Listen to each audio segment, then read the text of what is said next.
Bonjour tout le monde, allez on se retrouve ce week-end pour faire la transition entre notre mois de janvier et notre mois de février. Alors, ce mois de février va être assez riche puisqu'on va avoir demain, donc le premier, dans la nuit du 1er au 2, nous avons le sabbat d'Imbolc pour ceux qui fêtent nos petites fêtes sorcières. On va être aussi dans des énergies d'amour, d'attention, de promesses, de tendresse, grâce à notre Saint-Valentin le 14. Mais en attendant, nous allons voir ce qui vous attend et ce qui m'attend également pour ce week-end. Alors, pour les énergies générales, j'ai pris l'oracle des astres. Pour le sentimental, j'ai pris le Sex and Love. Et bien entendu, on aura le message de nos anges gardiens et vous allez voir, ils ont été très très bavards pour ce week-end avec l'oracle du phénix. Allez, on va voir tout de suite ce qui nous attend pour le général en premier. On a le voyage, la tentation, la paix, la lune et la protection. On va parler de voyage intérieur ce week-end parce que vous ne savez plus trop exactement où vous en êtes, ni comment parvenir à vos fins, parvenir à ce but que vous souhaitez toucher du bout des doigts, hein, et ça va créer de l'instabilité émotionnelle. En fait, vous allez cogiter pour trouver comment vous évader, comment parvenir malgré tout à garder l'esprit clair, hein, et à faire face aux nombreuses difficultés qui se mettent sur votre route. Vous ne savez pas exactement comment faire, vous perdez plus ou moins pied avec la réalité, avec ce que vous avez programmé, planifié depuis quelque temps. C'est comme si en fait, il y avait une grosse brume au-dessus de toutes vos étapes et vous ne savez pas comment faire pour la dissiper, pour dissiper ce brouillard, cet îlot en fait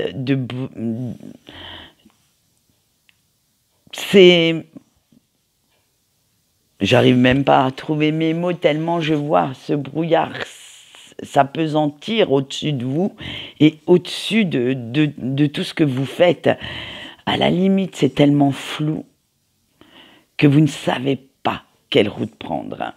Et vous allez être tenté avec notre carte de la tentation d'aller vers la facilité, d'aller abandonner tout simplement certains de vos projets, certaines de vos idées, pour alléger votre charge mentale, pour ne plus sentir ce climat anxiogène à l'intérieur de vous, mais aussi à l'extérieur. Et c'est comme si vous reveniez au point de départ, au point d'indécision d'il y a quelques semaines en arrière. C'est vraiment cette sensation, en fait, de ne jamais avoir avancé depuis ce temps-là. Alors qu'on l'a vu, vous avez fait pas mal de trucs, hein, mais ça y est, on dirait que votre cerveau est en burn-out et ne veut plus du tout progresser, ne trouve plus de solution aux situations qui vous posent souci. Et comme vous avez vraiment envie d'arrêter d'avoir cet état d'esprit conflictuel, vous n'arrivez pas à trouver les bonnes routes, le bon chemin, les bonnes pistes à suivre. Il y a tellement de choses qui fusent dans votre tête que, en fait, vous vous éparpillez et vous n'arrivez plus à garder le nord, à garder le cap. Et vous allez vous détacher de plus en plus de vos obligations pour pouvoir être en paix, en harmonie avec vous-même. C'est pas que vous allez tout envoyer valser, c'est simplement que vous allez faire un break pour quelques heures, quelques jours, et revenir plus fort ou plus forte plus tard. C'est ce ras-le-bol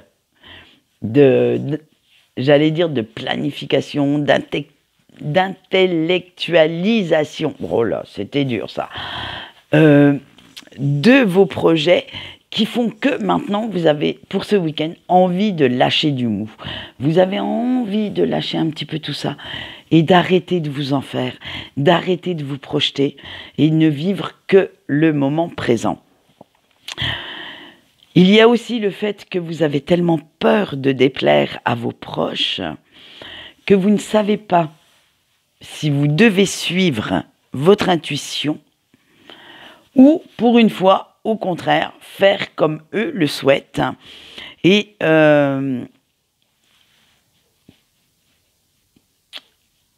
faire ce saut dans l'inconnu tout seul ou toute seule, eh bien, ça réveille vos anciennes peurs, vos doutes, et ça va venir grignoter votre belle motivation, votre belle détermination. En fait, comme les autres, surtout ceux que vous appréciez, ne sont pas totalement derrière vous, totalement solidaires de ce projet, eh bien, vous vous dites que vous vous trompez peut-être de route et vous n'allez pas suivre votre intuition, mais suivre ce que veulent ces personnes. Et pourtant, vous sentez bien qu'il faudrait la suivre, cette intuition. Vous sentez bien que vous avez cette impression d'être protégé, que c'est vous qui avez raison.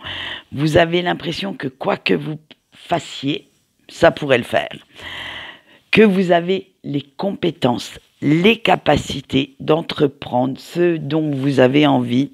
Et il faut que vous puissiez croire à cette force qui vous pousse en avant et qui vous dit « vas-y, fonce ». Si vous y croyez, il y a de fortes chances que vous réussissiez. Il faut vraiment croire en vous en ce moment et ne pas vous fier à ce qu'on peut vous dire ou à ce que certaines autres personnes peuvent faire. Il faut suivre cette intuition, aller vers ce qui vous appelle. Allez, on va aller voir notre petit couple, ce que ça donne pour ce week-end. On a le libertinage, la protection, l'univers virtuel, les choses cachées, le début. Attention! Avec le libellé des cartes, vous allez voir que ça ne veut pas dire que vous allez faire acte d'infidélité ou que votre autre va le faire. Pas du tout. Vous allez voir que c'est beaucoup plus centré sur vous-même parce que vous avez l'impression d'être prisonnier ou prisonnière de votre couple, de votre relation. Vous aimez votre autre, vous aimez son comportement, vous aimez être en sa compagnie, ses petites attentions, tout le tout-team, hein. Mais ce n'est pas pour autant que vous souhaitez être emprisonné dans une cage dorée, de ne faire que ce que votre autre souhaite que vous fassiez, parce que vous avez vos propres besoins, vos propres envies, vos propres projets également, hein, et vous prenez conscience que d'avoir un petit jardin secret, alors sans pour autant aller ailleurs, hein, je le répète, et de faire en sorte que votre autre n'ait pas accès à celui-ci, eh bien, ça vous donne l'espace, ça vous donne la liberté dont vous avez besoin. Et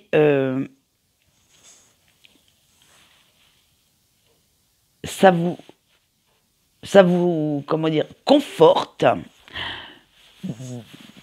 dans le sens où vous souhaitez de nouveau séduire votre autre, vous ne vous lassez pas et vous avez envie de mettre un petit peu de piment, de mettre un peu de peps, de paillettes là-dedans dans le quotidien, tout. Mais malheureusement, vous regrettez que votre autre ne fasse pas d'efforts dans ce sens. Vous avez cette impression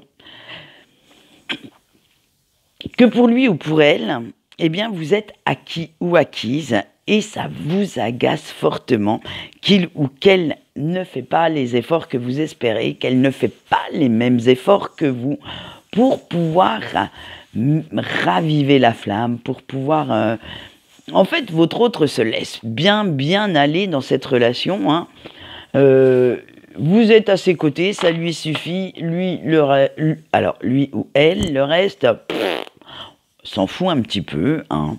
Disons-le honnêtement, votre autre se complaît dans le style de relation que vous avez, mais alors que vous voudriez être plus, j'allais dire plus hard, plus... Comment je pourrais dire ça? En fait, mettre de la couleur là-dedans, hein. Mettre vraiment quelque chose qui pulse, qui réveille, qui... Vous voyez le terme que je voudrais employer, mais que je n'ose pas, sinon je vais encore me faire censurer. Et du coup, eh bien, vous allez en prendre ombrage. Ça va vous énerver que votre autre ne soit pas dans ce délire, dans cette envie de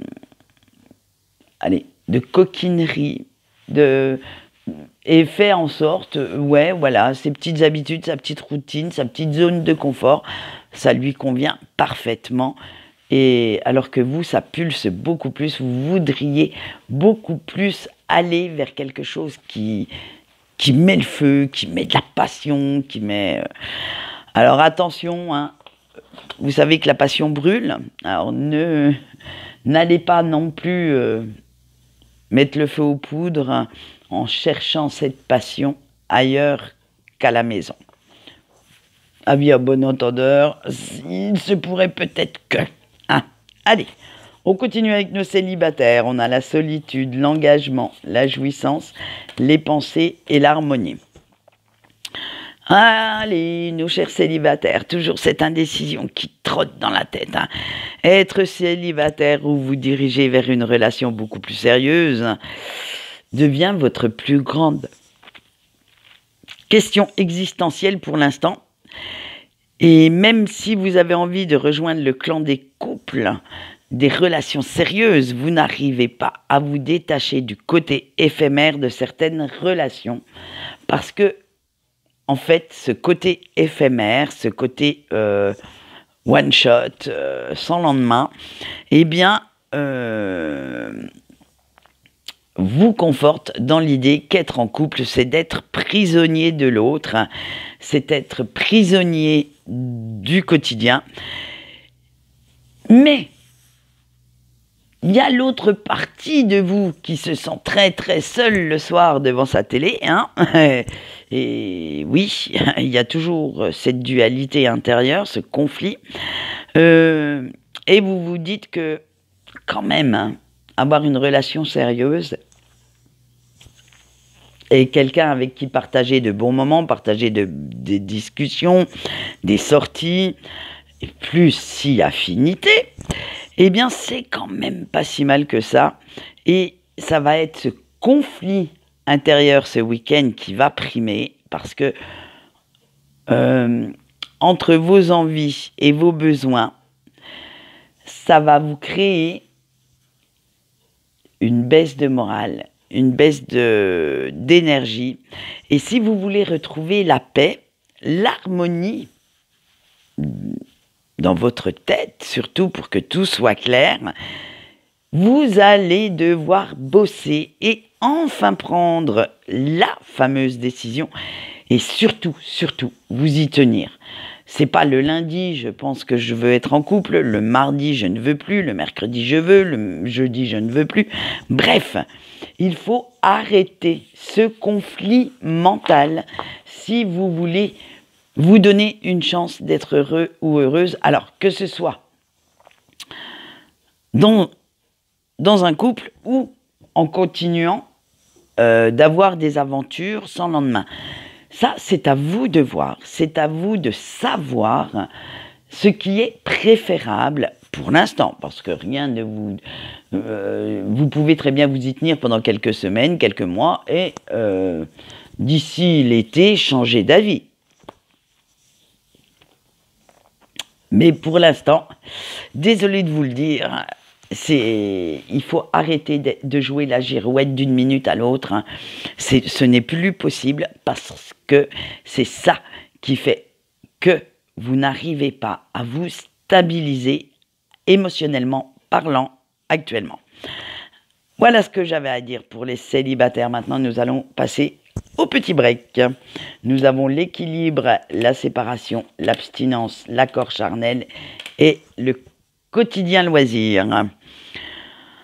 Alors, malgré la séparation, le manque de communication entre vous deux, vous réussissez quand même à trouver une forme d'équilibre dans votre vie. Vous essayez même de donner le change, de faire comme si cette personne n'était plus présente ni dans vos pensées, ni dans votre cœur.